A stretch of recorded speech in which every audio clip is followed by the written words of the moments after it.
तो आप सभी का बहुत बहुत स्वागत है हमारे चैनल अंकिता डायरीज पहाड़ी में। आज की ये वीडियो केवल हमारे परिवार की याद नहीं है, बल्कि भगवान शिव की उपासना की एक ऐसी परंपरा के बारे में है जिसके बारे में बहुत से लोग सुनते तो हैं लेकिन विस्तार से जानते नहीं हैं।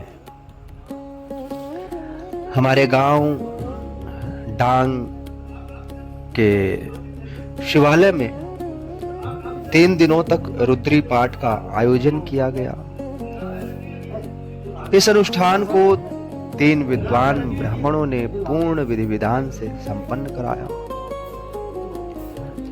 और इस पूजा का मुख्य उद्देश्य भगवान शिव से प्रार्थना करना था कि हमारे परिवार में सबसे छोटे बेटे के विवाह के लिए एक योग्य और संस्कारी कन्या का शुभ संयोग बने। इसके साथ ही पूरे परिवार की सुख शांति स्वास्थ्य समृद्धि और भगवान शिव की कृपा की भी कामना की गई। और सबसे पहले जब हम कुछ भी काम शुरू करते हैं तो जरूरी होती है स्वच्छता। हाँ, उस जगह की स्वच्छता जहां हमने ये करना है, मन की स्वच्छता, तन की स्वच्छता और उस जगह की स्वच्छता। ये तीनों ब्राह्मण जिन्होंने विधि विधान से इस अनुष्ठान को संपूर्ण किया, पूर्ण किया और अपने विद्वता से इन विद्वानों ने भगवान शिव तक हमारा जो प्रार्थना है उसको पहुंचाने में हमारी मदद करी। ये उठता हुआ धुआं कहीं न कहीं भगवान शिव तक हमारी उस प्रार्थना को ले जाने का एक माध्यम।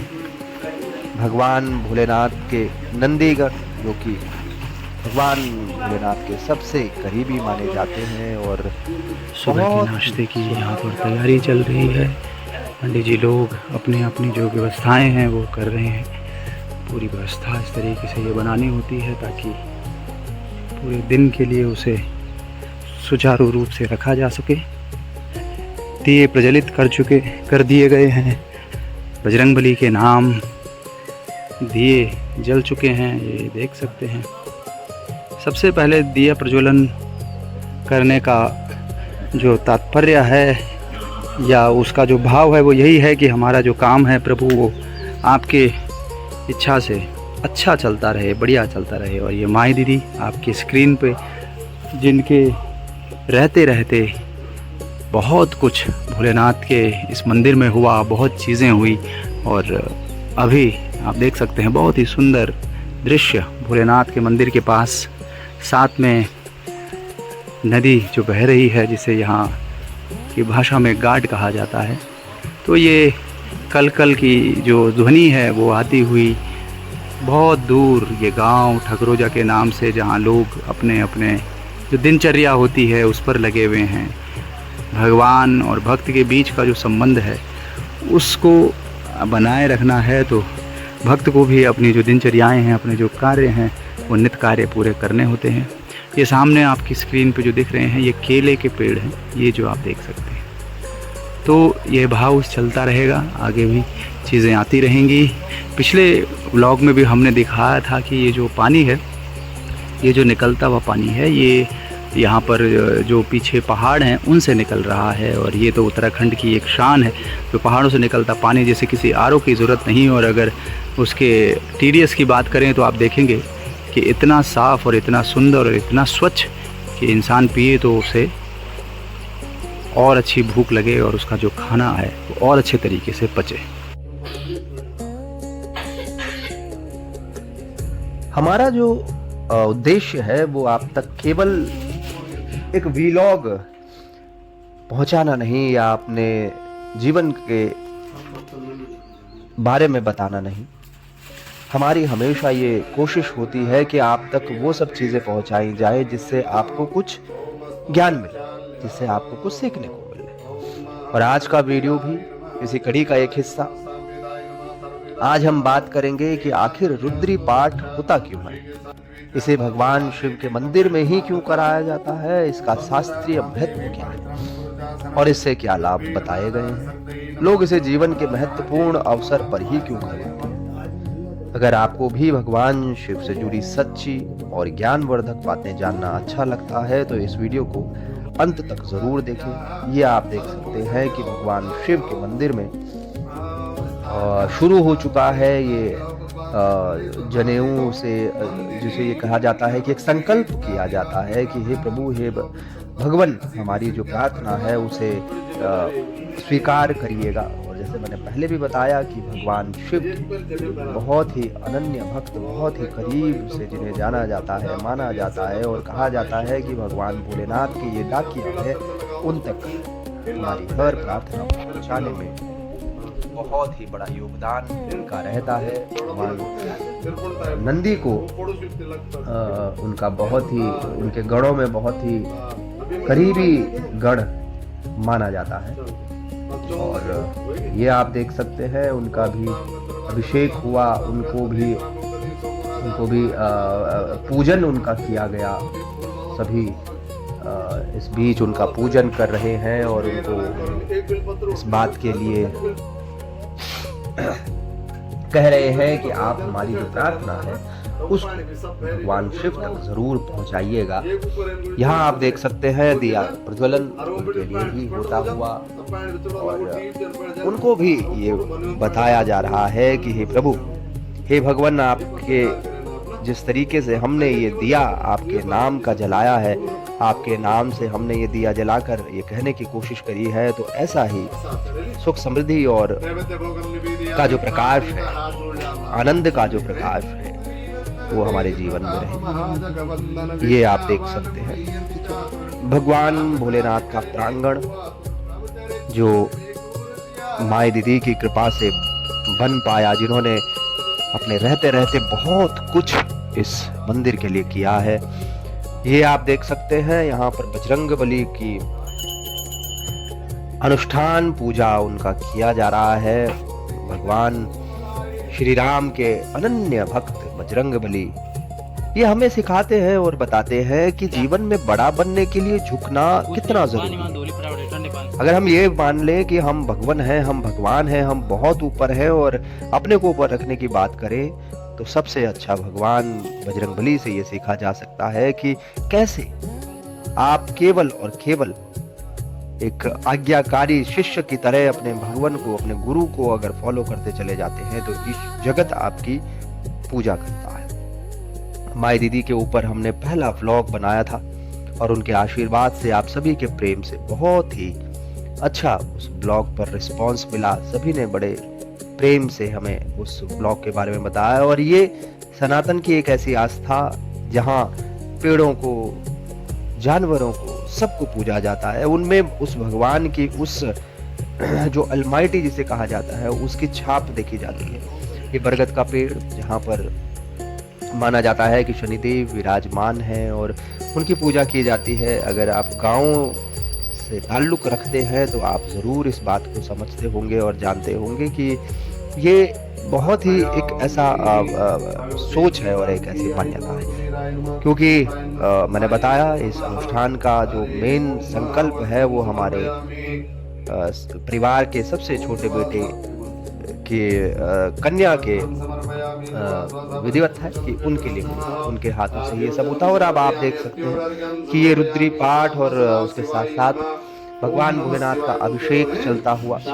अगर हम छोटी उम्र से ही बच्चों को ये सब सिखाएं और बताएं और ये बताने की कोशिश करें कि कुछ चीज़ों के लिए लॉजिक की जरूरत नहीं होती, वहाँ आपका मन से, आपकी श्रद्धा से वो किया जाता है, तो आप देख सकते हैं कि किस तरीके से ये छोटा सा बच्चा अभी इस तरीके से जो सब सीख रहा है, तो इसके दिल में, इसके दिमाग में एक लॉजिक नहीं बल्कि एक विश्वास जगेगा, एक भावना जगेगी कि हाँ, हम इस तरीके से भगवान को और भक्त को के बीच का जो संबंध है उसको समझे, उसको माने।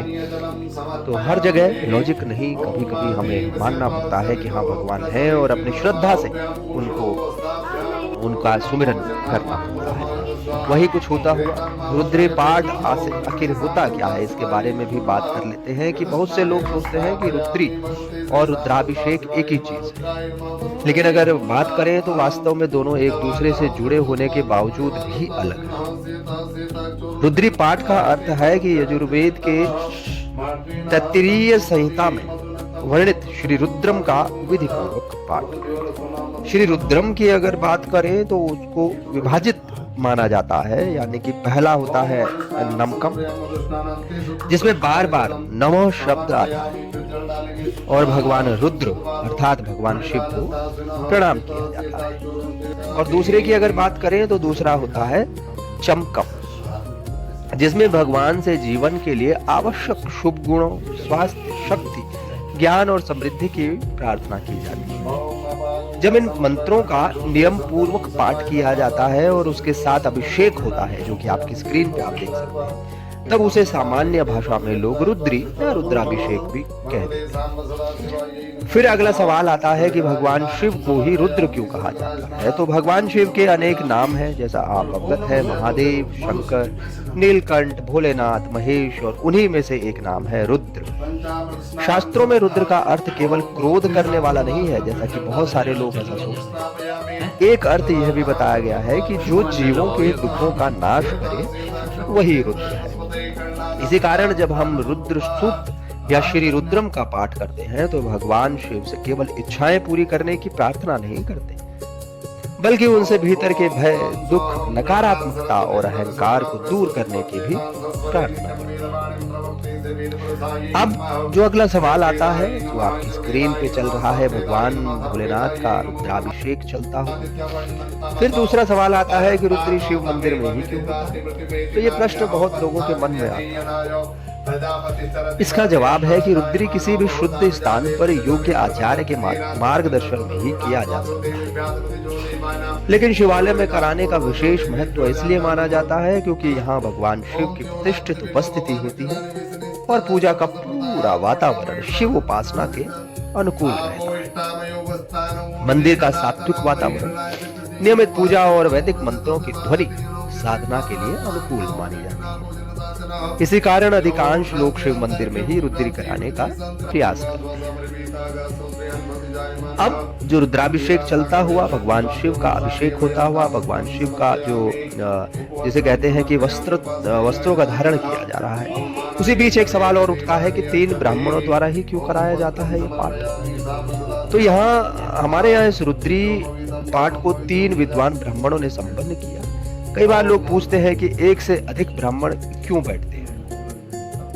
तो इसका कारण यह है कि बड़े अनुष्ठानों में अनेक वेद पाठी मिलकर मंत्रों का उच्चारण करते हैं, जिससे पूरा पाठ निर्धारित समय में और शास्त्रीय विधि से संपन्न होता है। अलग अलग क्षेत्रों की परंपराओं के अनुसार ब्राह्मणों की संख्या भी अलग अलग हो सकती है। ये कोई निश्चित नियम नहीं है कि हमेशा 3 ही ब्राह्मण होंगे। ये निर्भर करता है कि आपको कितने दिन का कराना है और कितने दिन के अंदर उसे संपूर्ण करना है। तो भगवान भोलेनाथ का अभिषेक होता हुआ और उनको साज सज्जा से, उन्हें किसी सौंदर्य उपकरण की या सौंदर्य की जरूरत नहीं है। वो खुद में इतने परिपूर्ण है कि उनको देखने का सौभाग्य अगर किसी को मिल जाए तो उनसे सुंदर कोई भी नहीं। फिर अगले सवाल की तरफ चलते हैं। लोग रुद्री के अवसरों पर करवाते हैं तो अलग अलग परिवार अलग अलग संकल्प लेकर भगवान शिव की आराधना करते हैं, जैसे कि घर में सुख शांति के लिए, परिवार के स्वास्थ्य की मंगल कामना के लिए, व्यवसाय या नौकरी में आने वाली बाधाओं के शांत होने की प्रार्थना के लिए, या जैसे मैंने बताया कि विवाह में आ रही बाधाओं के दूर होने की कामना के लिए। हालांकि संतान की उन्नति के लिए भी या केवल भगवान शिव के प्रति श्रद्धा व्यक्त करने के लिए भी इसका पाठ किया जाता है। हमारे परिवार ने भी भगवान शिव के चरणों में यही प्रार्थना की कि सबसे छोटे बेटे के योग्य जीवन साथी का शुभ संयोग बने और पूरे परिवार पर उनकी कृपा बनी रहे। यह हमारी श्रद्धा और प्रार्थना है। फल देना भगवान की इच्छा पर निर्भर करता है। क्या रुद्री कराने से हर इच्छा पूरी हो जाती है? यह भी सवाल आता है। तो यहाँ एक बात को समझना बहुत जरूरी हो जाता है कि कोई पूजा या अनुष्ठान किसी परिणाम की गारंटी नहीं देता। सनातन परंपरा में पूजा का उद्देश्य केवल मनोकामना नहीं बल्कि श्रद्धा, आत्मिक शांति, सकारात्मकता और ईश्वर के प्रति समर्पण भी होता है। इसलिए पूजा हमेशा विश्वास और सद्भावना के साथ करनी चाहिए। अब बात करते हैं कि रुद्री से लाभ क्या होते हैं या क्या बताए गए हैं। तो शिव भक्तों और परंपरागत मान्यताओं के अनुसार रुद्री पाठ से मन को शांति मिलती है, भगवान शिव के प्रति भक्ति बढ़ती है, घर का वातावरण अधिक सकारात्मक और सात्विक बनता है, पूरे परिवार को एक साथ बैठकर ईश्वर का स्मरण करने का अवसर मिलता है, जो कि आपने वीडियो में देखा।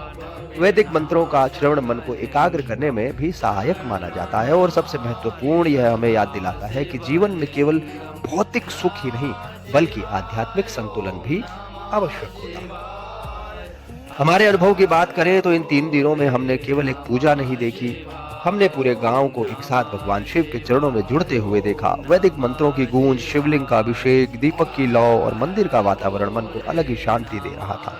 ऐसे अवसर केवल धार्मिक अनुष्ठान नहीं होते बल्कि आने वाली पीढ़ियों को अपनी संस्कृति और परंपराओं से जोड़ने का माध्यम भी होते हैं। अगर आपको ये जानकारी उपयोगी लगी हो तो वीडियो को लाइक जरूर करें ताकि अधिक से अधिक लोगों तक भगवान शिव की इस सुंदर परंपरा की सही जानकारी पहुंच सके। अभी ये पहला वीडियो इस कड़ी का, आगे आने वाले 2 वीडियो और हैं। अगर आपको भी यहाँ भी कभी रुद्राभिषेक या किसी विशेष पूजा को आयोजन हुआ तो उसका अनुभव हमारे कमेंट में जरूर बताइएगा। ऐसी धार्मिक यात्राएं, गांव की संस्कृति और सनातन परंपराओं से जुड़ी ज्ञानवर्धक वीडियो देखने के लिए हमारे चैनल अंकिता पहाड़ी डायरीज को सब्सक्राइब करना बिल्कुल मत भूलिए।